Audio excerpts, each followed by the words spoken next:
그러므로 형제들아, 내가 하나님의 모든 자비하심으로 너희를 권하노니 너희 몸을 하나님이 기뻐하시는 거룩한 산 제물로 드리라. 이는 너희가 드릴 영적 예배니라. 너희는 이 세대를 본받지 말고 오직 마음을 새롭게 함으로 변화를 받아 하나님의 선하시고 기뻐하시고 온전하신 뜻이 무엇인지 분별하도록 하라. 하나님은 영이시니 예배하는 자가 영과 진리로 예배할지니라. 아멘. 아무 공로 없사오나 구주 예수 그리스도의 보배로운 피의 권세, 그 이름의 능력 의지하여 주 앞에 달려오게 하시니 감사합니다.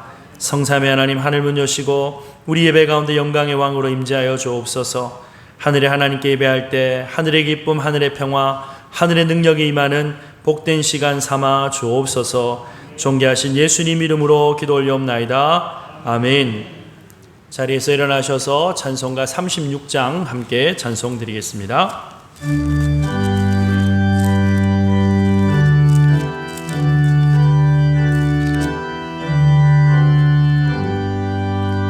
주 예수 이름 높이여 다 찬양하여라.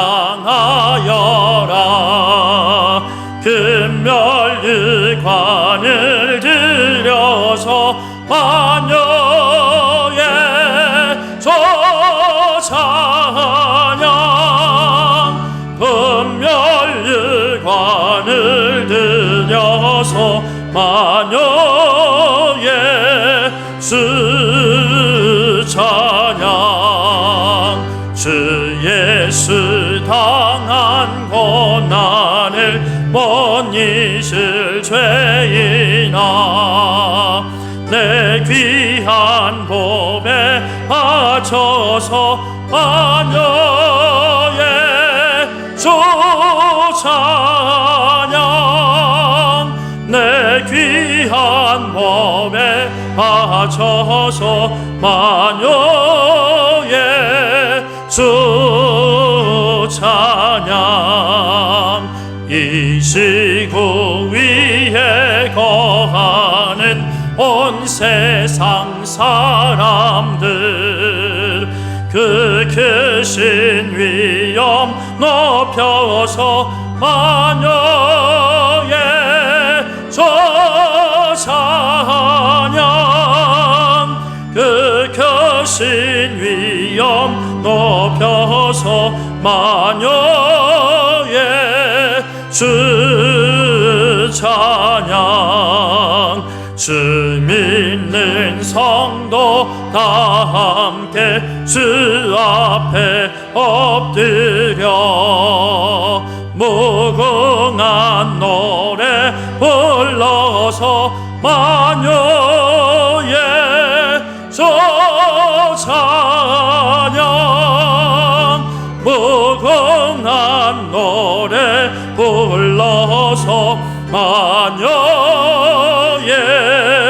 주 찬양.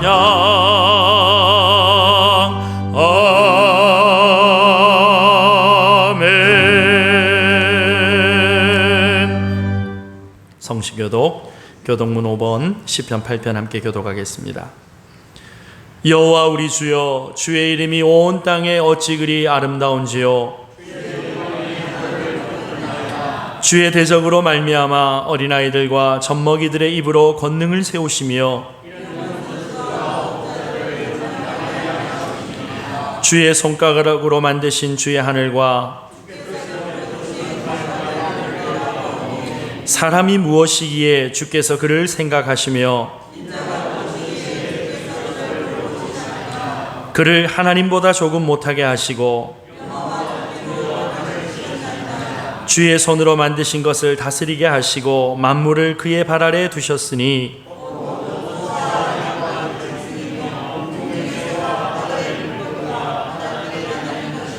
함께합니다. 여호와 우리 주여, 주의 이름이 온 땅에 어찌 그리 아름다운지요. 아멘. 사도신경으로 우리의 신앙을 고백하겠습니다. 전능하사 천지를 만드신 하나님 아버지를 내가 믿사오며 그 외아들 우리 주 예수 그리스도를 믿사오니 이는 성령으로 잉태하사 동정녀 마리아에게 나시고 본디오 빌라도에게 고난을 받으사 십자가에 못 박혀 죽으시고 장사한 지 사흘 만에 죽은 자 가운데서 다시 살아나시며 하늘에 오르사 전능하신 하나님 우편에 앉아 계시다가 저리로서 산자와 죽은 자를 심판하러 오시리라. 성령을 믿사오며 거룩한 공회와 성도가 서로 교통하는 것과 죄를 사하여 주시는 것과 몸이 다시 사는 것과 영원히 사는 것을 믿사옵나이다. 아멘. 자리에 앉으셔서 찬송가 415장 함께 찬송 드리겠습니다.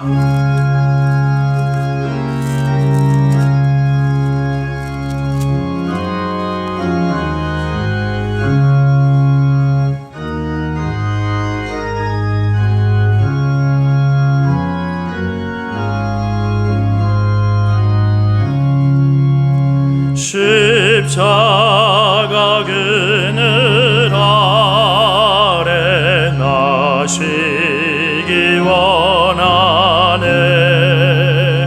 저 햇빛이 뜨겁고 또 심히 무거워.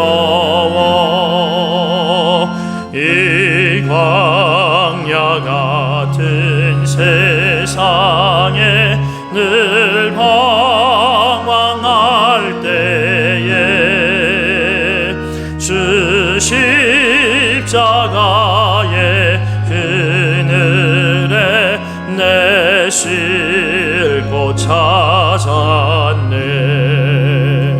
내 눈을 밝히 떠서 저 십자가 볼 때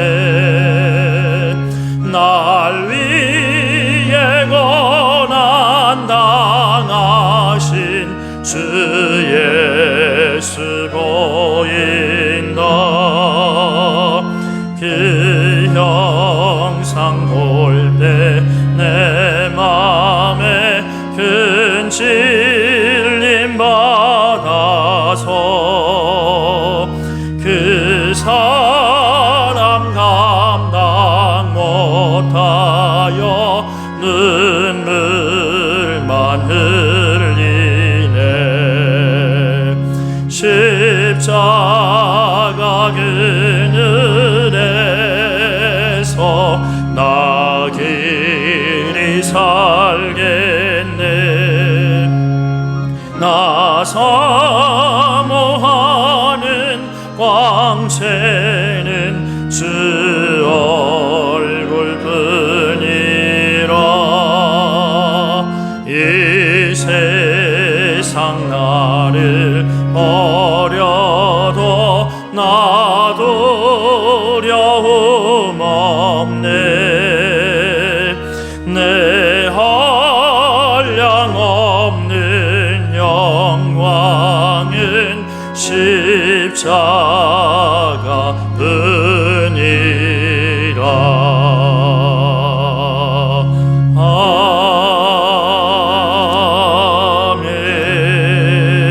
아멘. 황만조 집사님 대표로 기도 인도해 주시겠습니다.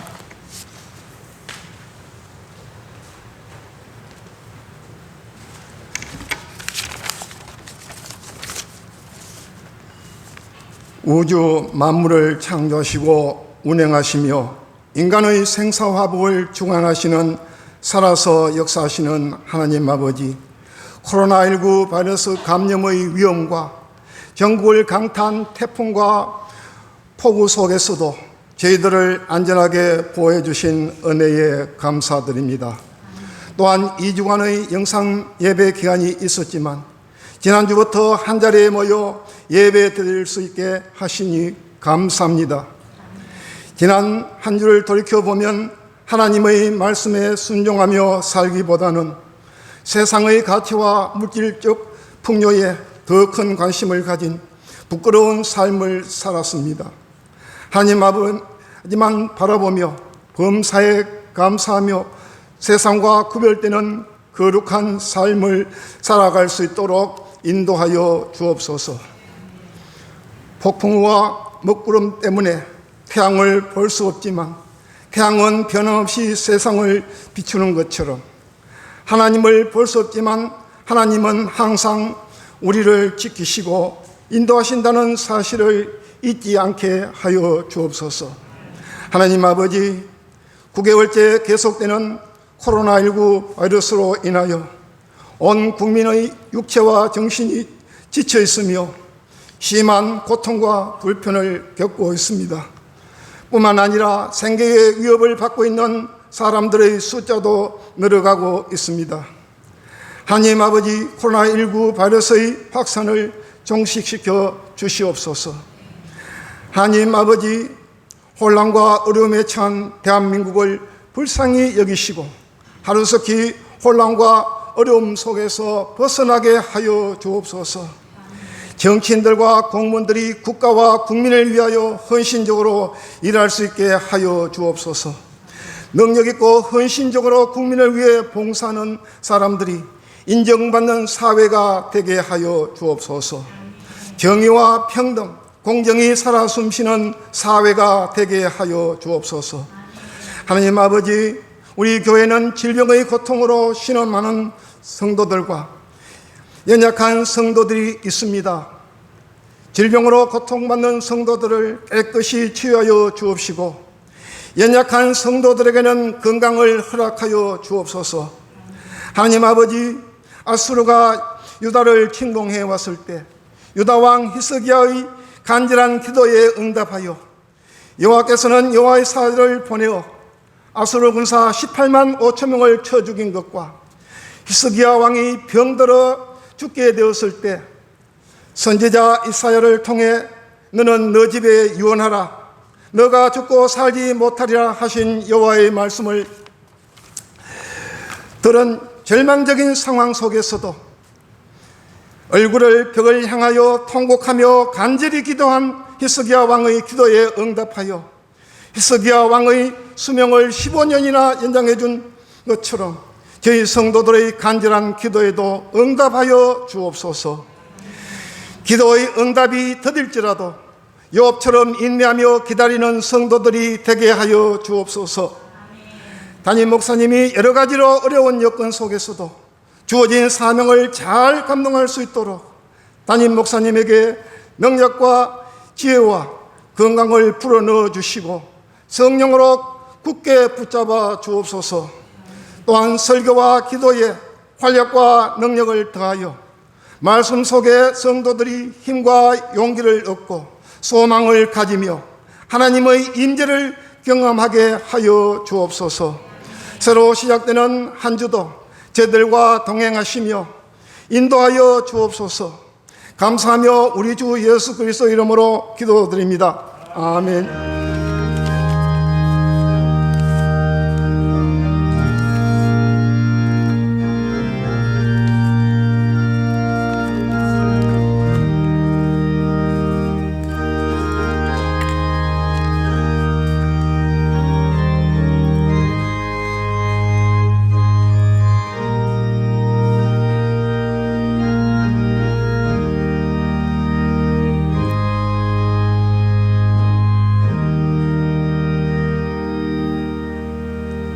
오늘 우리에게 주시는 하나님의 말씀은 신약성경 갈라디아서 5장 22절 23절 말씀과 누가복음 6장 35절에서 38절 말씀입니다.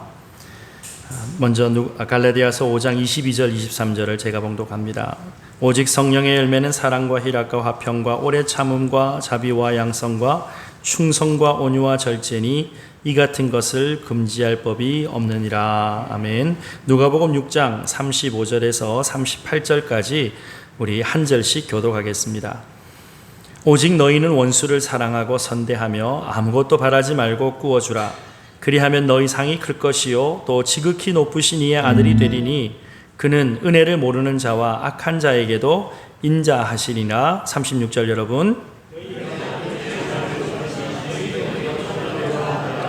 비판하지 말라. 그리하면 너희가 비판을 받지 않을 것이요 정죄하지 말라. 그리하면 너희가 정죄를 받지 않을 것이요 용서하라. 그리하면 너희가 용서를 받을 것이요 주라. 그리하면 너희에게 줄 것이니 곧 후이되어 누르고 흔들어 넘치도록 하여 너희에게 안겨주리라. 너희가 헤아리는 그 헤아림으로 너희도 헤아림을 도로 받을 것이니라. 아멘.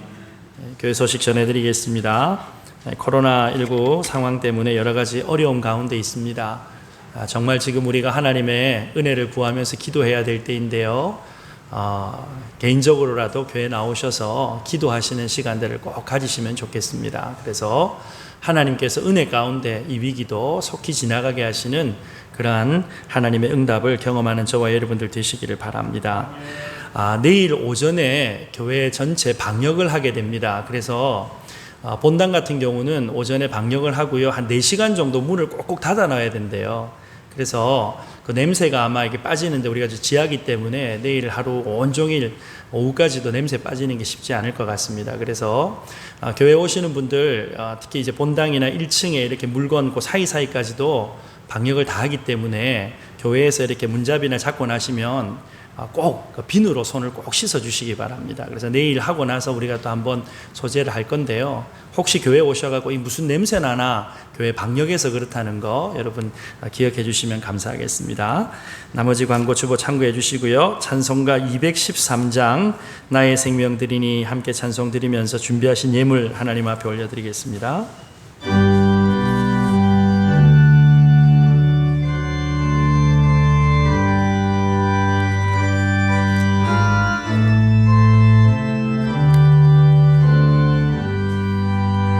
나의 생명 드리니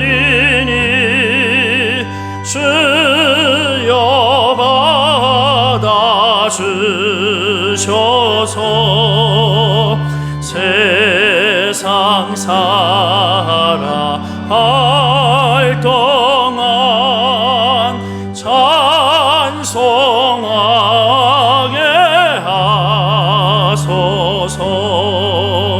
손과 발을 들이니 주여 받아 주셔서 주의 일을 위하여 민첩하게 하소서. 나의 음성 들이니 주여 받아 주셔서 주의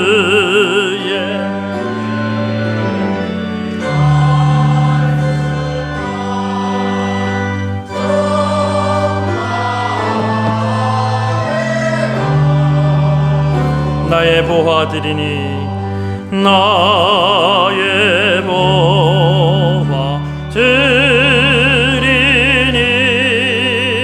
주여 받아 주셔서 하늘나라 위하여 주 뜻대로 쓰소서.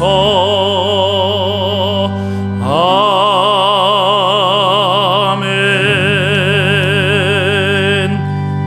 기도드립시다. 좋으신 아버지 하나님 은혜를 감사합니다. 주님 앞에 나오며 나의 생명 소유 모든 것이 주님의 것임을 고백합니다. 이물질위에 하나님의 복을 베풀어 주시고 주 예수 그리스도의 생명복음 사역을 위하여서 아름답게 사용되어지는 복된 인생, 복된 교회 되도록 주님 역사하여 주옵소서. 드리기를 원하지만 없어서 드리지 못하는 안타까운 마음들 위로하여 주시고 재물 얻을 건강능이 주의 손으로부터 말미암는 것을 믿사오니 그 손의 수고를 따라 재물 얻을 기회 허락하여 주심으로 이후로 주님의 나라 영광 위하여 이웃을 위하여 마음껏 베풀고 살 수 있는 복의 통로 되기까지 우리의 삶을 주장하여 주옵소서. 진리의 말씀을 듣기를 원합니다. 진리의 영이신 성령님 오셔서 전하는 자, 받는 자 모두가 동일한 은혜 가운데 거할 수 있도록 역사하여 주옵소서. 감사드리옵고 존귀하신 예수님 이름으로 기도 올리옵나이다. 아멘. 우리 이렇게 한번 인사할까요? 은혜 받고 은혜 베푸는 삶이 되시기 바랍니다. 이렇게 한번 인사하겠습니다. 시작. 은혜 받고 은혜 베푸는 삶이 되시기 바랍니다. 아멘.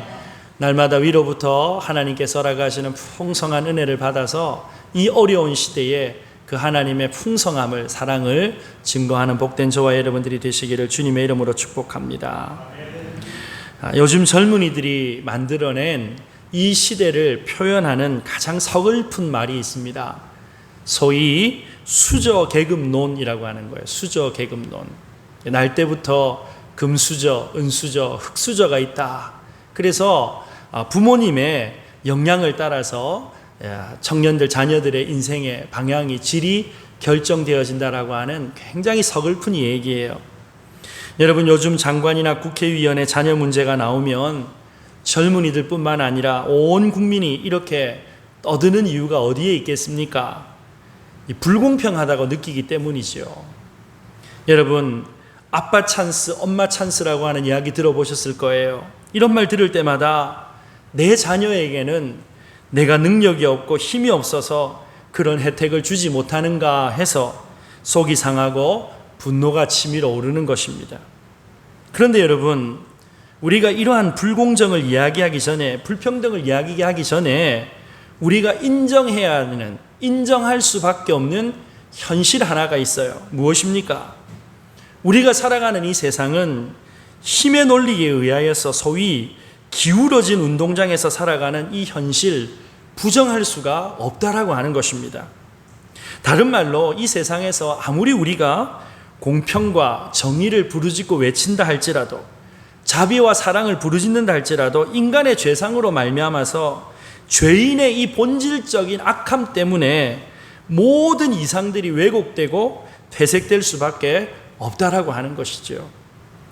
여러분, 우리가 살아가는 이 현실이 너무 무자비합니다. 최근에 인천의 초등학교 형제들이 엄마가 돌보지 않아서 라면 끓여 먹으려고 하다가 집에 불이 나가지고 지금 생사의 갈림길에 놓여 있다라고 하는 얘기도 들어보셨을 거예요. 자기 아이 아니라고 여러분 재혼을 해가지고 들어온 아이인데 보기 싫다고는 여행 가방에 넣어가지고 엄마 숨 막혀요, 힘들어요 하는데도 위에 올라가서 그냥 짓밟아 버렸다잖아요. 너무너무 무자비해요. 너무너무 무자비해요. 여러분, 이런 현실 속에서, 이런 세상 속에서 성도의 소망이 어디에 있겠습니까? 여러분, 오늘 우리는 이러한 무자비한 현실 속에서 자비하신 주님이 우리 인생에 찾아와 주시는 것만이 죄인의 유일한 소망이 되어진다라고 하는 사실을 기억해야 하는 것입니다. 여러분, 우리가 살아가는 이 현실이 너무나도 무자비합니다. 이런 무자비한 현실 속에서 살아가는 인간의 비참한 가운데 죄인들의 유일한 소망이 누구인가 가장 잘 보여주는 사건이 요한복음 5장의 베데스다에서 일어난 기적의 사건이 아닐까 생각을 해봐요. 예수님께서 오순절 예루살렘 거리를 지나가시다가 양들을 파는 장터, 이 시장 곁을 지나가게 되셨어요. 마침 그곳에 베데스다라고 하는 연못이 하나 있었습니다. 고고학적인 발굴에 의하면 이 연못의 넓이가 한 17m 정도 가량 되어지는 그리 크지 않는 연못입니다. 그런데 이 작은 연못에 전설이 하나 있어요. 이 연못이 아마 여러분 이렇게 한 번씩 이렇게 용솟음 쳐서 나오는 일종의 온천과 같은 곳이었던 것 같은데, 이곳에 물이 용솟음 서서 솟아오를 때 가장 먼저 들어가는 사람은 어떤 질병이든지 나을 수 있다라고 하는 이런 전설적인 이야기가 들려왔던 것입니다. 그래서 수많은 사람들이 몰려와가지고 언제 솟아오를지 모르는 이 베데스다 연못에 그 솟아오르는 물만 기다리고 있었던 거예요. 이 사건을 기록하고 있는 요한복음 5장 3절 말씀을 보니까요, 그 안에 많은 병자, 맹인, 다리 저는 사람, 혈기 마른 사람들이 누워 물의 움직임을 기다렸다라고 말씀을 하고 있어요. 여러분, 이렇게 수많은 병자들이 모여 있는 가운데 38년 된 아주 심각한 중풍병자 한 사람이 있었습니다. 그런데 여러분, 우리가 이 이야기를 알고 있지요. 예수님께서 이 베데스다 연못가에 수많은 병자들 가운데 어쩌면 가장 불쌍한 이 38년 된 중풍병자를 먼저 찾아와서 만나 주셨어요. 예수님이 그를 만나 주심으로 그의 불행한 운명이 새롭게 변화되어졌던 건 아니겠습니까? 사랑하는 여러분, 오늘 우리 인생의 현실이 아무리 고통스럽고 아무리 힘들다 할지라도 주님께서 찾아와 주시면, 주님께서 만나 주시면 변화의 기적이 일어나게 될 줄로 믿으시기를 주님의 이름으로 축복합니다. 자, 그런데 여러분, 이 기적의 사건이 일어난 장소가 어디라고요? 베데스다예요, 베데스다. 그런데 여러분, 혹시 이 베데스다라고 하는 이름의 뜻을 여러분 알고 계십니까? 이 베데스다라고 하는 이름의 뜻이요, 자비의 집이라고 하는 뜻을 갖고 있어요. 자비의 집. 그런데 여러분, 정말 이 베데스다 자비의 집에 자비가 있습니까? 없습니까? 자비가 없어요. 서로 먼저 들어가겠다고 경쟁하는 거예요. 내가 살기 위해서는요, 다른 사람들이 그 연못에 들어가기 전에 들어가는 사람 발목을 걸어 넘어뜨리든지 뒷목을 잡아당기든지 내가 먼저 들어가야 살 수 있는 거예요. 약육강식의 현실이지요. 나 살기도 바쁜데 다른 사람 들어가도록 허용해서는 안 되는 거 아니겠어요? 그런데 여러분, 자비의 집이라고 하는 이름은 있으나 정작 자비가 없는 이곳에 자비의 주님께서 찾아오셨어요. 사랑하는 여러분, 우리 인생에 어떠한 절망의 늪이 있다 할지라도 죄인을 향하여서 자비를 베풀어 주시는 주님이 찾아와 주셔야 합니다. 주님을 만나야 하는 줄로 믿으시기를 바랍니다. 여러분이 베데스다 행각에 38년 동안 누워있는 이 환자가 무슨 자격이 있었어요? 조건이 충족되어져서 주님께서 찾아가서 만나 주셨나요? 그렇지 않아요. 세상 사람들이 볼 때 정말 별 가치가 없는 인간이었어요. 전적으로 무능력한 이 사람에게 주님께서 찾아오셔서 만나 주십니다. 그리고 한마디 말씀해 주십니다. 요한복음 5장 8절에 예수께서 이르시되 일어나 네 자리를 들고 걸어가라 하시니 그가 일어나서 자리를 들고 걸어갔다라고 말씀하고 있어요. 여러분, 자비의 집이라고 하는 이름은 있으나 헛된 소망과 경쟁 가운데 상처만 가득했던 이 베데스다가 병자들에게 아무런 도움이 되어주지 못했지만 주 예수 그리스도께서 찾아오셔서 진정한 자비를 베풀어 주신 것입니다. 사랑하는 여러분, 모든 자비는 십자가에서 저와 여러분들을 위하여 대속의 죽음을 죽어주시고 다시 사신 주 예수 그리스도로 말미암는다는 사실을 믿으시기를 바랍니다. 여러분, 요한복음 5장 24절에 내가 진실로 진실로 너희에게 이르노니 내 말을 듣고 또 나 보내신 이를 믿는 자는 영생을 얻었고 심판에 이르지 아니하나니 사망에서 생명으로 옮겼다라고 말씀을 합니다. 우리 인생에 어떤 문제든지 간에 주님의 말씀을 듣기만 하면, 주님의 음성을 듣기만 하면, 우리의 인생 가운데 찾아오셔서 일어나라 말씀하시는 그 주님의 은혜의 말씀이 들리기만 하면 우리의 모든 무너진 상황과 형편, 고통의 형편 가운데서 다시 일어나게 되는 기적을 경험하게 될 줄로 믿으시기를 바랍니다. 여러분, 오늘 저와 여러분이 이 38년 된 병자처럼 전적으로 죄에 대하여서 무능력한 인생들 아니었겠습니까? 그래서 여러분, 무자비한 현실 가운데 죄와 죽음의 고통 가운데 신음하고 살고 있었어요. 그런데 아무 자격 없지만, 어떤 조건이 충족되어지지 않았지만 하나님의 사랑하심으로, 택하심으로 우리 인생에 주님 찾아오셔서 저와 여러분들을 만나주시고 그 풍성한 자비와 은혜를 베풀어 주심으로 하나님의 자녀 백성 삼아주신 줄로 믿으시기를 바랍니다. 자, 그렇다면 여러분, 주 예수 그리스도의 은혜 가운데 이 풍성한 자비와 사랑을 받은 저와 여러분은 이 무자비한 세상 가운데 어떤 모습으로 살아야 마땅하겠습니까? 여러분이 자비라고 하는 말이요, 히브리 말로 번역하면 우리에게 익숙한 헤세드라고 하는 말로 번역이 돼요. 그리스 말로 크레스토테스라고 하는 단어로 불립니다. 그런데 이 단어를 영어로 번역할 때 뭐라고 번역했냐? 친절이라고 하는 말로 번역을 했어요. 친절. 여러분, 사랑과 희락과 화평과 오래 참음, 그 다음에 나오는 게 자비잖아요. 여러분이 자비라고 하는 말, 여러분 기독교 말고 어떤 종교에서 많이 씁니까? 불교에서 많이 쓰니까 좀 좀 어색한 그런 용어로 느껴질 수 있지만 사실은요, 이 자비라고 하는 말이 하나님의 풍성한 사랑, 포기하지 않는 사랑, 죄인을 끝까지 추적하셔서 그를 마침내 하나님의 자녀 삼아주시는 이 하나님의 큰 사랑을 표현할 때 자비라고 하는 말로 표현을 하는데요. 이 말을 가장 쉽게 이해할 수 있는 단어가 친절이라고 하는 단어라는 거예요.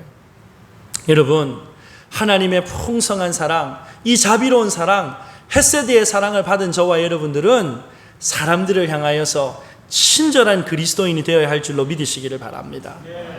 여러분, 우리가 대인관계 속에서 이 자비를 베푸는 인생, 친절한 사람이 되어져야 되는데 어떻게 하는 것이 친절한 삶, 자비를 베푸는 삶인가? 누가복음 6장 37절 38절에서 정말 우리가 이 대인관계 속에서 자비를 베푸는, 친절을 베푸는 삶에 대한 아주 구체적인 교훈이 나오는 것을 보게 됩니다. 37절 38절 말씀을 제가 읽겠습니다. 비판하지 말라, 그리하면 너희가 비판을 받지 않을 것이요, 정죄하지 말라, 그러면 너희가 정죄를 받지 않을 것이요, 용서하라, 그리하면 너희가 용서를 받을 것이요, 주라, 그리하면 너희에게 줄 것이니 곧 후이되어 누르고 흔들어 넘치도록 하여 너희에게 안겨주리라. 자, 여기 보니까요, 우리가 사람들을 향하여서 친절한 그리스도인, 자비를 베푸는 그리스도인이 되기 위하여서 4개의 명령이 나와요.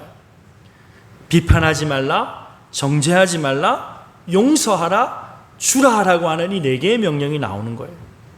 그런데 여러분, 비판하지 않고 정죄하지 않고 용서하고 주는, 베푸는 삶 쉽습니까? 어렵습니까? 여러분, 굉장히 어려워요. 여러분, 무엇보다도 원수를 용서하라, 원수를 사랑하라, 원수에게까지 베풀어 주라. 여러분, 우리의 본성과 전혀 맞지 않는 명령인 것 같아요. 여러분, 우리의 본성은요, 나에게 잘하는 사람들에게는 잘해주고 나에게 잘못하는 사람들에게는요 꼭 같이 갚아주는 것이 우리 안에 있는 본성이에요. 여러분, 길 가다가 누군가가 내 뺨을 쳤다고 합시다. 여러분, 한 대 맞았으니까 나도 똑같이 당신에게 뺨 한 대만 때리겠습니다. 그게 됩니까? 안 돼요. 한 대 맞으면 몇 대 때려야 여러분 분이 풀립니까? 사람마다 달라요. 어떤 사람은 한 2대, 어떤 사람은 10대, 어떤 사람은 지나가면서 내 눈도 못 마주칠 정도로 그냥 완전히 짓밟아 버려야 된다, 그런 사람도 있을 거예요. 여러분, 요즘에 보니까요, 이 대한민국 모든 사람들이 건들기만 건드려라 지금 이러고 있는 것 같아요. 마스크 쓰고 가는데 마스크 안 쓴 사람 보고요 쳐다보지도 못해요. 왜? 쓰레빠로 얻어맞을까 봐서. 네? 여러분, 비판하지 않고 정죄하지 않는 것 쉬운 일 아닙니다. 용서하고 베풀어 주는 삶을 사는 것 쉬운 일 아닙니다. 인간의 힘으로는 사실상 불가능해요. 그런데 오늘 주님 우리에게 명령하십니다. 비판하지 말라, 정죄하지 말라, 용서하라라고 우리에게 명령하십니다. 주라고 명령하십니다. 여러분, 하나님께서 우리에게 지킬 수도 없는 명령을 주신다면 하나님 너무 가혹하신 분 아닙니까? 그런데 여러분, 하나님께서 우리에게 이 명령을 주실 때는요 감당할 수 있기 때문에, 순종할 수 있기 때문에 저와 여러분들에게 이 명령을 주신 줄로 믿으시기를 바랍니다. 여러분, 우리가 이 말씀을 지킬 수 있고 행할 수 있는 근거가 뭡니까? 36절 말씀에 보니까 너희 아버지의 자비로우심 같이 너희도 자비로운 자가 되라 라고 말씀을 해요. 너희 아버지의 자비로우심과 같이 너희도 자비하라. 여러분이 자비롭다라고 하는 말에 원어의 뜻이요 부드럽다라고 하는 뜻을 갖고 있어요. 친절하다라고 하는 뜻도 갖고 있어요. 여러분, 하나님은 그의 백성들을 향하여서 부드러운 사랑을 베풀어 주신다라고 하는 거예요. 이스라엘 백성들을 애굽에서 구원하실 때 하나님께서 자기 자신을 이스라엘 백성들에게 뭐라고 소개하셨습니까? 출애굽기 34절 6절 말씀에 보니까 여호와께서 그의 앞으로 지나시며 선포하시되 여호와라 여호와라 자비롭고 은혜롭고 노하기를 더디하고 인자와 진실이 많은 하나님이다 라고 말씀을 해요. 그러니까 여러분, 이 자비롭다라고 하는 것은 원래 누구의 성품이라는 거예요? 하나님의 성품이라는 거예요. 하나님의 성품.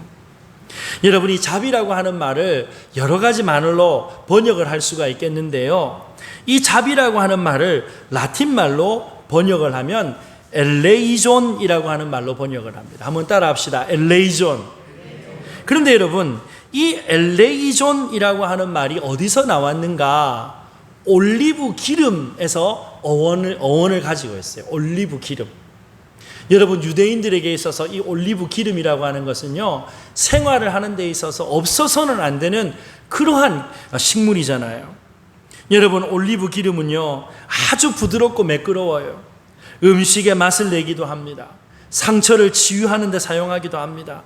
특별히 여러분, 이스라엘 나라의 왕과 선지자와 제사장, 하나님께서 맡기신 직분자들을 세울 때 이 감람류 올리브 기름을 부어요. 왜 그럴까요? 이 올리브 기름이 부드러운 것처럼 하나님 앞에 부름받은 하나님께서 세우신 하나님의 백성들은 하나님의 자비하심을 닮아서 부드러운 사람이 되어져야 한다는 건 아니겠어요? 여러분, 이 자비라고 하는 것은 올리브 기름같이 우리의 삶을 풍성하게 해줍니다. 우리의 모든 관계를 치유하고 무너진 모든 관계를 다시 세워주는 일을 한다는 거예요.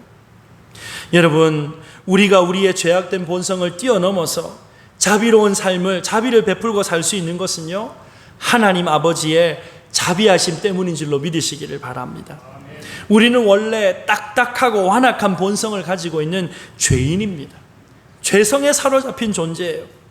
그런데 하나님의 성령께서 우리에게 여러분, 기름과 같은, 이 감람 기름과 같은, 올리브 기름과 같은 하나님의 풍성한 은혜, 풍성한 자비를 성령 충만을 통해서 부어주셨잖아요. 그러니까 이 성령의 기름 부음 받은 성도가 어떻게 된다는 거예요? 이 하나님의 자비, 하나님의 부드러운 이 은혜에 물들여져서 부드럽게 변화되어진다는 것입니다. 여러분, 은혜로운 성도들의 얼굴을 보면요, 부드러워요. 여러분 보세요. 누군가를 향해서 공격하는 사람들 얼굴을 보면요, 전부 눈에 쌍심지를 켜고 있어요. 여러분 보면요, 눈끝이 다 위로 올라가 있어요. 그런데요, 하나님의 성령으로 말미암아 이 하나님의 성령께서 주시는 은혜, 하나님께서 부어주시는 자비, 이 부드러운 은혜를 성령의 충만함으로 받게 되면요, 전부 눈꼬리가 내려가는 거예요. 눈꼬리가 내려가는 거예요. 여러분 옆에 있는 분들 한번 보세요. 눈꼬리가 올라갔는지 내려갔는지. 여러분, 눈꼬리가 올라갔으면 성령의 기름 부으심을 받아야 돼요. 성령 충만함을 받아야 되는 거예요. 우리를 부드럽게 하시는, 우리의 모든 상처를 치유하시는 하나님의 성령의 충만함을 받아서 하나님의 사랑, 하나님의 자비, 하나님의 친절을 베푸는 복된 인생이 되어야 할 줄로 믿으시기를 주님의 이름으로 축복합니다. 그런데 여러분, 하나님께서 이 당신의 자비를 누구에게 베풀어 주시는가? 35절 하반절에 보니까요, 그는 은혜를 모르는 자와 악한 자에게도 인자하시니라 라고 하는 말씀이 나옵니다. 여러분, 놀라운 사실은요, 하나님께서 믿는 성도에게만 이 인자하심, 자비를 베풀어 주시지 않는데요, 은혜를 모르는 자에게도, 심지어 악한 자에게도 하나님의 자비를 베풀어 주신다라고 말하고 있어요. 여러분, 하나님께서 믿는 자에게만 비를 내려주십니까? 그렇지 않아요. 여러분, 믿는 자에게 태양과 공기만을 주십니까? 그렇지 않아요. 믿지 않는 자들에게도 동일하게 태양을 주시고 동일하게 비를 주시는 거예요. 동일하게 일용할 양식을 주시고 물을 주시고 공기를 주십니다. 여러분, 이 하나님의 자비라고 하는 것은요, 차별이 없어요. 차별이 없어요. 그렇기 때문에 여러분, 너희 아버지의 자비하심과 같이 너희도 자비하라라고 하는 것은 여러분, 모든 사람을 향해서 차별 없이 친절함, 자비를 베풀어야 한다는 주님의 명령인 줄로 믿으시기를 바랍니다. 여러분, 사람의 본성은요, 나한테 잘해주는 사람에게 잘해주는 거예요. 그런데 모름지기 우리가 이 풍성한 하나님의 자비를 받은 하나님의 백성이라면, 특별히 우리에게 있어서 가시와 같은 사람, 우리를 괴롭게 하는 사람, 힘들게 하는 사람에게도 동일하게, 아니 더 풍성하게 하나님 앞에 받은 이 자비, 은혜를 베풀어야 하는 줄로 믿으시기를 주님의 이름으로 축복합니다. 그런데 여러분, 너희 아버지의 자비하심과 같이 너희도 자비하라 라고 하는 이 말씀 가운데 중요한 영적인 교훈 한 가지가 들어있습니다. 무엇입니까? 우리가 스스로 이 하나님의 자비를 베풀 만한 능력이 있어요, 없어요? 없어요. 여러분, 길 가다가 누군가 여러분 뺨을 한 대 때린다고 생각해 보세요. 아까 말씀드렸지만 10대를 때려도 여러분 분이 안 풀릴 거예요. 여러분, 그런데 너희 아버지의 자비하심 같이 라고 하는 이 말씀 가운데 우리 각자가 한 사람 한 사람이 이 하나님 아버지의 자비를 경험할 때, 이 하나님의 풍성한 자비를 누리고 살아갈 때 다른 사람들을 긍휼히 여기고 그들에게 자비를 베풀어 줄 수 있다라고 하는 영적인 교훈을 깨닫게 되어지는 것입니다. 여러분, 아무나 자비를 베풀 수 없어요. 하나님의 자비로우신 사랑을 경험한 사람들만이 자비를 베풀어 줄 수가 있는 것입니다. 여러분, 사무엘상 9장에 보면 다윗이 드디어 이스라엘의 왕이 됩니다. 그런데요, 누군가를 찾아요. 사울의 가문에 남은 자가 있느냐 찾아봅니다. 그렇게 수소문 끝에 누구를 찾아요? 사울의 손자였던 무비보셋을 찾아냅니다. 그리고 그를 선대하면서 그에게 자비를 베풀어줘요.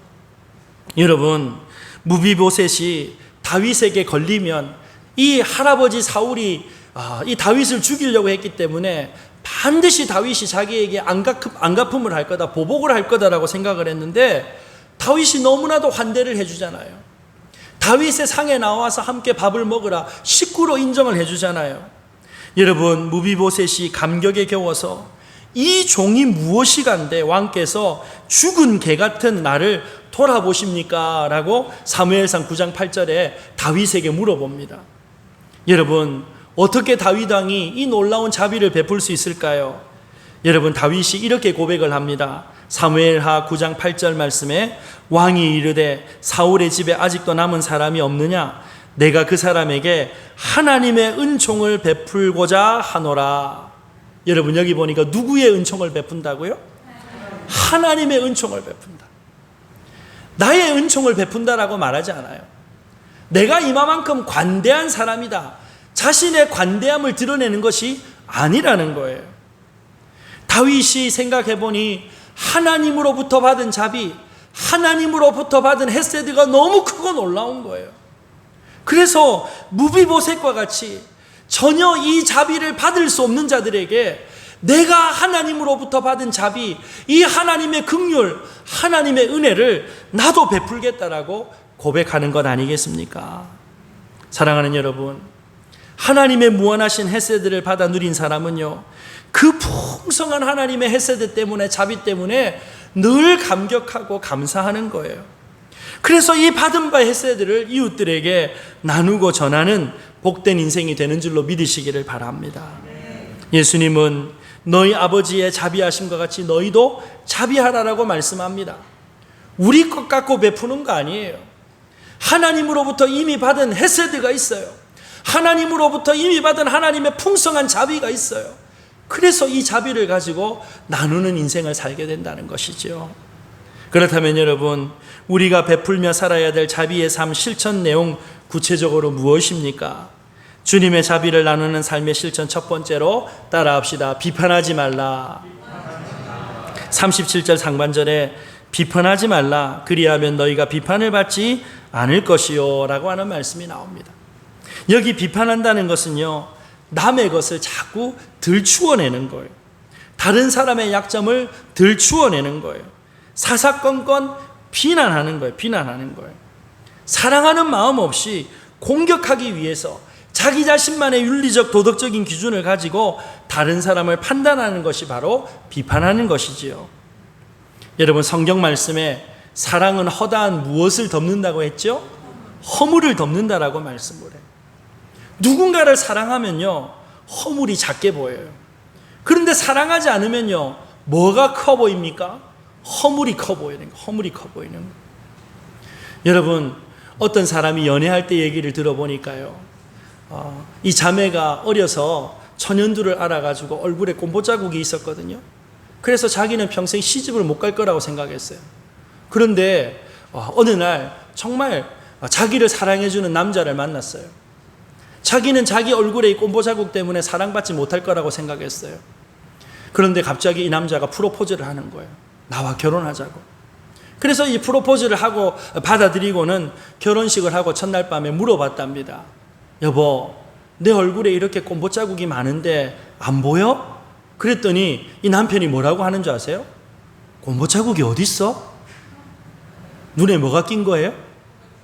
콩깍지가 낀 거예요. 여러분, 사랑하면요, 허물이 안 보이는 거예요. 허물이 안 보이는 거예요. 그런데 여러분, 미워하는 마음이 생겨보세요. 어디 한번 두고 보자라고 하는 마음이 생겨보세요. 조그마한 연약함이 됐다. 저거 이제 내가 붙잡아가지고 물고 늘어지겠다. 끝까지 가는 거예요. 끝까지 가는 거예요. 여러분, 우리가 서로 비판한다라고 하는 것, 여러분, 이 비판 정신 그 자체는 나쁜 것 아닙니다. 비판 정신이 있어야 여러분 잘못된 것도 보여지고 그것을 옳게 바르게 세울 수 있지 않겠어요? 하나님께서 주신 건전한 생각을 가지고 분석할 수 있어야 돼요. 분별할 수 있어야 돼요. 정당한 충고, 의견 제시 필요합니다. 그런데 여러분, 자신의 허물을 보지 않고 상대방에 대한 사랑의 마음도 없이 자기의 잣대를 가지고 남의 허물을 들추어내고 다른 사람들을 비판할 때 공동체는 위기를 맞이할 수밖에 없는 것입니다. 여러분, 누군가에게 권면의 이야기를 할 때 한 가지 방법을 알려드리겠습니다. 내 마음 가운데 그 사람을 사랑하는 마음이 없으면요, 절대 비판하는 말 하지 마십시오. 먹혀들지도 않을 뿐더러 관계만 멀어질 뿐입니다. 정말 그 사람의 연약한 모습을 보고 적어도 우리가 안타까워서 눈물 흘리고 기도할 수 있는 이 사랑이 충만할 때 하나님께서 그 사람의 마음도 녹여주시고 나의 선한 충고를 받아들일 수 있는 마음의 넉넉함도 허락해 주실 줄로 믿으시기를 바랍니다. 하나님의 자비하심으로 서로 권면하고 덕을 세워나가는 저와 여러분들이 되시기를 바랍니다. 두 번째로 주님의 자비를 나누는 삶의 실천, 두 번째, 정죄하지 말아야 한다라고 말씀합니다. 37절 중반절에 보니까 정죄하지 말라, 그리하면 너희가 정죄를 받지 않을 것이요. 자, 여기 정죄라고 하는 말과 비판이라고 하는 말이 비슷하지만 이 비판이라고 하는 것은 남의 허물을 드러내는 것, 들추어내는 것이라고 한다면요, 정죄라고 하는 말은 판사가 재판장에 판사의 자리에 앉아서 재판관의 자리에 앉아서 판결을 내리는 행위를 말하는 거예요. 자기 자신의 잣대를 가지고 다른 사람을 죄인으로 만드는 것을 바로 정죄라고 말을 합니다. 예수님 당시에 바리새인들이 자신이 정해놓은 여러 가지 전통과 규례를 가지고 다른 사람들을 비판하고 정죄했잖아요. 여러분, 비단 바리새인뿐만 아니고 오늘날 우리도 쉽게 남을 비판하고 정죄하는 이유가 무엇일까요? 그 사람 틀렸고 내 생각이 옳다, 내 기준이 옳다라고 하는 마음 때문이에요. 여러분, 이런 마음을 어떤 마음이라고 하는 줄 아세요? 교만한 마음이라고 합니다. 교만하면요, 내 안에 내가 정해놓은 기준이 있어요. 이 기준을 가지고 다른 사람들을 판단하고 정죄하는 거예요. 그런데 문제는요, 내 속에 있는 이 기준이 절대적인 것입니까? 상대적인 것입니까? 상대적인 거예요. 상대적인 거예요. 여러분, 우리 안에 있는 기준이요, 사람 봐가면서 어떤 사람에게는 틀렸다고 어떤 사람에게는 맞다 그러잖아요. 팔이 안으로 굽는다 그러잖아요. 우리가 남이가 그러면서 여러분 똑같은 판단의 기준을 가지고 대하지 못하잖아요. 여러분, 제가 어릴 때요, 머리 깎지 않고 길게 하고 다니는 사람은요, 경범죄로 처벌을 받았어요. 요즘에 여자분들이 입는 미니스커트 옛날에 입었으면요, 다 벌금 받아야 돼요. 벌금 받아야 돼요. 여러분, 옛날에 어릴 때 기억을 보면요, 목사님들이, 교인들이요, 여자 성도들이 파마하고 교회에 오면요, 강단에서 호통을 쳤어요. 어디 세상 따라가면서 머리 파마하냐고 난리가 났어요. 난리가 났어요. 여러분, 요즘에 목사님들이 그렇게 여러분 강단에서 파마했다고 뭐라 그러면 여자 성도들 교회에 오겠습니까? 안 올 거예요. 여러분, 진리는 변함이 없어요. 진리는 변함이 없어요. 복음은 변함이 없어요. 그런데 우리가 대인관계 속에서 늘 가져야 되는 마음이 뭐냐면, 내 안에 내가 가지고 있는 기준은 언제나 상황에 따라서, 환경에 따라서 바뀔 수 있다라고 하는 것을 내 스스로 인정해야 돼요. 그런데 그렇게 수시로 바뀌는 기준을 가지고 누군가를 어떻게 우리가 정죄하고 판단할 수 있는가라고 하는 것이지요. 성경을 보니까요, 마귀가 밤낮 하는 일이 있어요. 마귀가 밤낮 하는 게 뭔지 아세요? 참소하고 정죄하는 거예요. 참소하고 정죄하는 거예요. 오늘날 다른 사람을 자기 기준을 가지고 판단하고 정죄한다면요, 우리도 모르는 사이에 나의 의를 세우려고 하다가 하나님이 기뻐하시는 삶이 아니라 마귀가 원하는 삶을 따라갈 수도 있다는 것을 우리는 늘 기억해야 할 것입니다. 우리의 가변적인 기준을 가지고 다른 사람을 비판하거나 정죄하는 그러한 우를 범하지 않는 지혜로운 성도들이 되시기를 바랍니다. 자, 그렇다면 정죄하지 않기 위해서 어떻게 해야 될까요? 여러분, 여기서 우리가 한 가지 또 중요한 팁을 하나 알려드리겠습니다. 내가 직접 보고 내가 직접 들은 일이 아니라면 그 일에 대해서는 판단을 유보하는 거예요. 내가 직접 보고 내가 직접 들은 일이 아니라면 판단을 유보한다라고 하는 방법이 뭐냐, 태도가 뭐냐, 내 입에 자크를 채우는 거예요. 왜? 내가 직접 듣고 내가 직접 본 것이 아니기 때문에. 그래서 여러분, 적어도 내 입의 문을 닫아서 그 소문이 다른 사람들에게 전달되지 않도록, 확산되지 않도록 할 수 있는 것, 여러분, 그것이 바로 누군가를 비판하거나 정죄하는 오류에 빠지지 않을 수 있는 방법이라고 하는 사실을 기억할 수 있기를 바랍니다. 누군가가 자꾸 나한테 와서 어떤 사람에 대해서 부정적인 얘기를 합니까? 그러면 단호하게 이렇게 말을 하십시오. 그 말 그 사람 앞에서도 할 수 있습니까? 그 말 그 사람 앞에서도 할 수 있습니까? 여러분, 그 사람 면전에서 할 수 없는 말이라면요, 하나님 앞에서도 이웃들에게도 해서는 안 되는 말인 줄로 믿으시기를 바랍니다. 정죄의 눈이 아니라 친절과 관용으로 사람들을 대할 수 있는 넉넉한 사랑의 마음을 가진 저와 여러분들이 되시기를 바랍니다. 세 번째, 주님의 이 자비를 나누는 삶의 실천 방법은요, 용서하는 거예요. 용서하는 거예요. 37절 하반절에 용서하라, 그리하면 너희가 용서를 받을 것이요 라고 분명히 말씀하고 있지요. 만약 한 사람이 잘못을 저지른 것이 확인되어진다면 어떻게 해야 되겠습니까? 실제로 잘못한 누군가를 용서한다는 것 정말 쉬운 일 아닙니다. 당해보지 않고는 잘 몰라요. 여러분, 나를 배신한 사람 용서할 수 있습니까? 나에게 지울 수 없는 상처를 안겨준 사람 용서할 수 있습니까? 그런데 여러분, 주님께서는요, 한 번만 아니고 70번씩 7번이라도 용서하라라고 말씀합니다. 여러분, 이 명령 앞에서 우리는 하나님 앞에 고백해야 돼요. 하나님, 내 힘으로는 용서할 수 없습니다. 내 좁은 이 마음 가지고는, 내 본성 가지고는 용서할 수 없습니다. 하지만 여러분, 하나님으로부터 받은 용서를 우리가 날마다 체험하고 그 용서의 은혜를 날마다 누리고 살아갈 때 우리도 누군가를 용서할 수 있는 사랑의 실천을 시작하게 될 줄로 믿으시기를 주님의 이름으로 축복합니다. 우리가 주님 앞에 용서받을 수 없는 죄인인데 주 예수 그리스도의 십자가 구속의 은혜로 용서받았잖아요. 그 은혜를 날마다 기억하고 누군가를 용서함으로 주님 앞에 받은 이 용서를 아름답게 흘려보낼 수 있는 저와 여러분들이 되기를 바랍니다. 그런데 여러분, 우리가 진정 누군가를 용서했다면요, 그 다음 단계도 나아갈 수 있는 거예요. 여러분, 주님의 자비를 나누는 삶의 실천 네 번째가 무엇이냐? 주는 삶을 사는 거예요.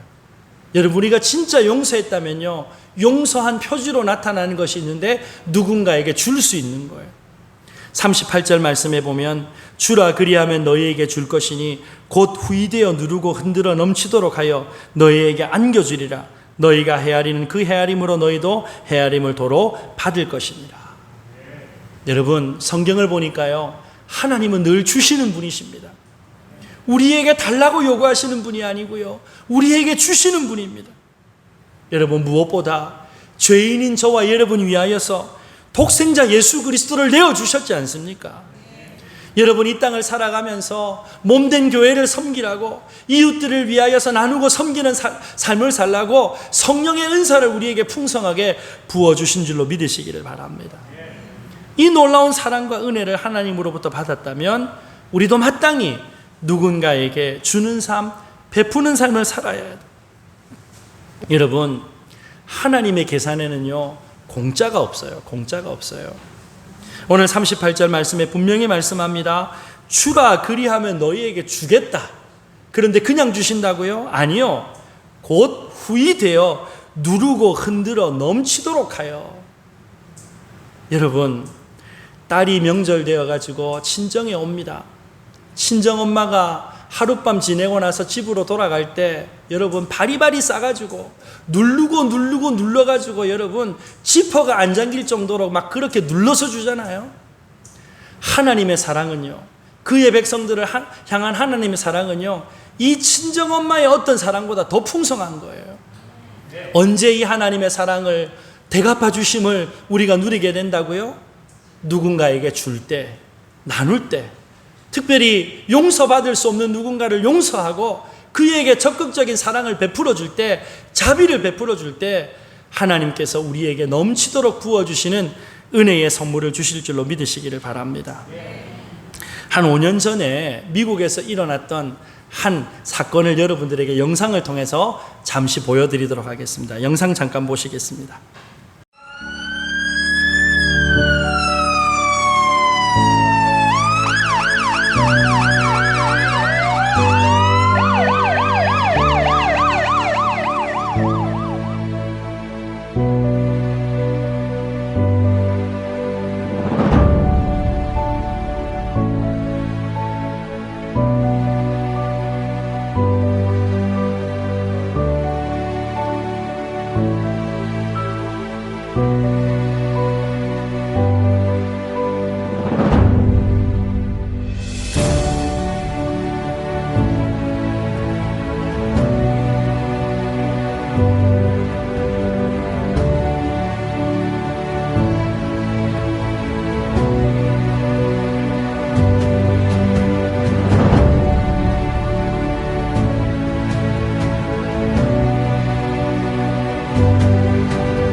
여기까지 보겠습니다. 한 5년 전에 미국에서 일어났던 일인데요. 한 도시에서 큰 불이 일어나요. 인근에 있는 모든 소방관들이 다 동원이 되어가지고 불을 끕니다. 24시간 동안 식사도 하지 못했던 소방관들이 인근에 있는 식당에 새벽에 들어가서 커피와 도넛을 주문을 했어요. 그런데 그 식당에서 야간 아르바이트를 하고 있던 여성이 이 소방관들 보니까 너무 고마운 거예요. 그래서 식사를 대접을 하면서 영수증에다가 오늘 아침 식사는 제가 제공하겠습니다. 너무 고생하고 수고 많으신데 오늘 하루는 푹 쉬십시오 라고 하는 메모를 남겨줬어요. 이 소방관들이 전혀 예상하지 못했던 대접을 받고는 이제 집에 돌아가서 이런 대우를 받았다고, 이런 풍성한 사랑을 받았다고 페이스북이라고 하는 SNS에다가 남깁니다. 그랬더니요, 이 SNS가 이 페이스북이 서로 친구가 연결이 되어져 있거든요. 그 식당에 일하고 있는 이 여성이 전신마비의 아버지의 이동을 위한 밴을 구입하기 위해서 지금 불철주야 그렇게 일을 하고 있다라고 하는 사실을 알게 돼요. 그래서 이 두 소방관이 우리에게 그렇게 자비를 베풀고 사랑을 베풀어 주었던 이 아가씨를 좀 도왔으면 좋겠다. 그 아버지가 전신불구화돼서 고생을 하고 있으니까 우리가 좀 도와줍시다 라고 하면서 모금 활동을 하게 되는데요. 여러분, 불과 일주일이 되지 않아가지고 목표했던 돈보다 무려 4배에 가까운 돈들이 모아져서 이 아가씨에게 돌려줬다는 거예요. 여러분, 성경에 분명한 말씀이 있어요. 하나님은요, 가난한 자, 우리의 도움을 절실히 필요하는 자들에게 나누고 베풀 때 하나님 앞에 하나님께 구워준 것이라고 분명히 말씀하고 있지 않습니까? 코로나19 상황을 만나면서 우리가 너무나도 어렵고 힘든 시대를 살아가고 있습니다. 그런데 여러분, 우리 주변을 돌아보면 누군가 우리의 따뜻한 친절한 눈길과 사랑의 위로의 말을 필요로 하는 수많은 이웃들이 우리 주변에 있을 것입니다. 주님께서 우리 위하여서 생명의 십자가를 우리 대신하여서 지어주신 것처럼 우리도 누구를 위하여서 하나님 앞에 받은 사랑 아름답게 나누어 줄 수 있는 복된 저와 여러분들이 되시기를 바랍니다. 여러분, 많이 가지고 있어야 줄 수 있는 것 아닙니다. 우리에게 있는 것, 나에게 있는 것 가지고 이 나눔을 시작할 수 있는 거예요. 나누며 섬기고 살아가는 복된 저와 여러분들이 되시기를 바랍니다. 그런데 그 무엇보다도 인간이 인간에게 줄 수 있는 최상의 자비는 바로 주 예수 그리스도의 생명의 복음을 나누어 주는 일인 줄로 믿으시기를 바랍니다. 여러분, 하나님은 그의 백성들을 향하여서 늘 긍휼히 여기는 마음을 가지고 계세요. 성경에 자비라고 하는 말과 이 병행어처럼 사용되어지는 단어가 긍휼이라고 하는 단어거든요. 그런데 여러분, 이 긍휼이라고 하는 이 원어의 뜻이 어디서부터 파생되어졌냐면요, 어머니의 자궁이라고 하는 뜻을 갖고 있어요. 여러분, 어머니의 자궁에서부터 출생한 이 자녀들을 어머니는 잊지 못하잖아요. 늘 불쌍히 여기잖아요. 그래서 자비를 베풀잖아요. 사랑하는 여러분, 하나님께서 저와 여러분들에게 자비를 베풀어 주시는 이 사랑을 저와 여러분들이 풍성히 받았다면 우리도 누군가를 향하여서 불쌍히 여기는 마음으로 자비를 베푸는 인생이 되어야 할 것입니다. 그런데 누군가에게 베풀 수 있는 자비 중에 가장 큰 자비는 무엇입니까? 죄의 짐을 지고 고난 가운데 고통당하고 있는, 죄와 사망의 권세 가운데 눌려있는 그들에게 생명의 주 예수 그리스도의 이름을 소개해 주는 것이 가장 놀라운 자비를 베풀어 줄 수 있는 복된 인생이 되는 줄로 믿으시기를 주님의 이름으로 축복합니다. 하나님은 십자가에서 자신의 아들을 내어주시기까지 죄인을 향한 확실한 자비를 베풀어 주셨습니다. 예수님은 자격 없는 우리 모든 인생들에게 하나님의 복을 나누는 복의 통로가 되어주셨습니다. 이제 그 자비를 받은 저와 여러분들에게 이 복을 나누는 복의 통로가 되라고 우리에게 명령하십니다. 우리 만나는 모든 사람들에게 하나님으로부터 받은 이 사랑을 아름답게 증거하는 복된 인생들이 되시기를 바랍니다. 그래서 날마다 주님께서 기뻐하시는 교회, 주님께서 아름답게 사용하시는 복된 성도들의 생애가 다 되시기를 주님의 이름으로 축복합니다. 오늘 말씀을 기억하면서 함께 기도합시다. 코로나19 사태로 말미암아서 온 나라가 어렵고 힘든 시기를 맞이하고 있습니다. 이러한 때에 하나님의 풍성한 은혜와 자비를 받은 우리들이 이 하나님의 자비하심 같이 이웃들을 향하여 자비를 베풀 수 있는 복의 통로의 사명 감당케 하여 주옵소서. 나에게 주신 것으로 나누고 베풀는 삶이 되게 하여 주옵소서. 비판을 그치고 정죄를 그치고 용서하며 나누어지기를 기뻐함으로 하나님의 자비하심 같이 우리도 자비한 인생 되게 하여 주시옵소서. 오늘 말씀을 기억하면서 함께 기도합시다. 다 함께 기도하겠습니다. 고맙고 감사하신 아버지 하나님, 은혜를 감사합니다. 오늘 우리가 무엇이간데 사랑하시고 하나님 아버지의 자비하신 같이 너희도 자비하라는 이 명령 앞에 우리는 낙심하고 절망할 수밖에 없습니다. 그러나 내가 맺고 내가 만드는 것이 아니라 성령께서 내 안에 행하실 때 오직 주님께서 기뻐하시는 놀라운 성령의 열매, 자비의 열매를 맺게 될 줄로 믿습니다. 하나님의 자비를 힘입어 구원받은 하나님의 백성 되어졌고 오늘도 하나님의 이 풍성한 자비로 인하여 살아있음을 깨닫게 하시고 아버지 하나님, 내 마음으로 이웃들을 섬기며 나누며 베풀 수 있는 자비로우신 아버지 하나님 감사합니다. 하나님의 자비하심 같이 너희도 자비하라라고 하는 명령 앞에 우리는 낙심하고 절망할 수밖에 없습니다. 내 힘으로, 내 성품으로, 내 노력으로 이 성령의 열매를 맺을 수 없음을 고백합니다. 오직 성령님 우리 안에 충만히 역사하여 주셔서 주님께서 기뻐하시는 자비의 열매를 맺게 하여 주시옵소서. 하나님의 자비를 힘입어 구원받았고 하나님의 자비 때문에 오늘도 살아있음을 깨닫게 하시고 성령님께서 우리 안에 충만히 역사하셔서 아버지의 마음을 나누어주고 베풀며 살아갈 수 있는 자비의 사람으로 세워질 수 있도록 역사하여 주시기를 원합니다. 무엇보다도 이 생명의 복음을 알지 못하여서 죄와 사망의 권세 가운데 두려워하고 고통받고 있는 이들에게 이 하나님의 풍성한 자비, 이 자비의 복음을 나누며 섬길 수 있는 복된 인생으로 우리를 사용하여 주시옵소서. 감사드리옵고 존귀하신 예수님 이름으로 기도 올리옵나이다. 아멘. 우리 자리에서 일어나면서 앞뒤 좌우로 인사하겠습니다. 하나님의 풍성한 자비를 베푸는 인생 되시기 바랍니다. 시작. 하나님의 풍성한 자비를 베푸는 인생 되시기 바랍니다. 아멘. 우리 주님 다시 오실 때까지 함께 찬송드리고 축도 예배를 마치겠습니다.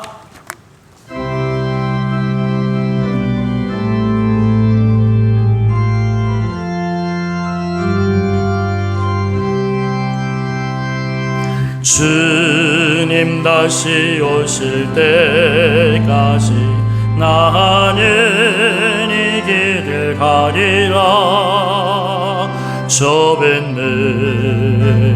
좁은 길 나의 십자가 지고 나의 가는 이 길 끝에서 나는 주님을 보리라.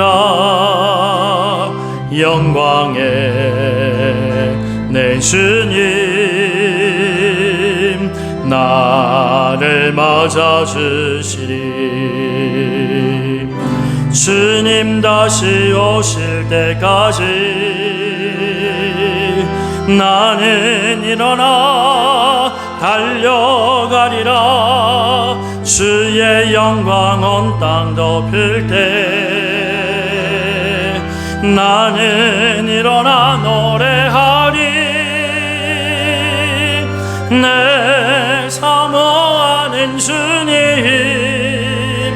온 세상 구주시라.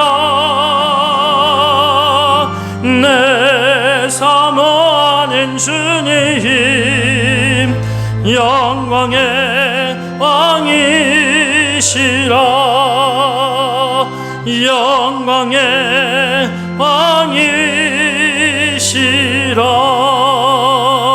왕이시라. 지금은 부활이요 생명 되신 우리 구주 예수 그리스도의 은혜와 독생성자 우리 위하여 아낌없이 내어주신 하나님 아버지의 크신 사랑과 성령의 감화감동 위로 교통 인도하심의 역사가 하나님 앞에 받은 바 풍성한 사랑, 그 긍휼, 그 자비를 우리가 날마다 기억하고 이 풍성한 사랑이 필요한 이웃들에게 이 사랑을 나누며 베푸는 복의 통로로 살아가기를 소원하는 사랑하는 모든 성도들 머리 위에 이후로 영원토록 함께 있을지어다. 아멘.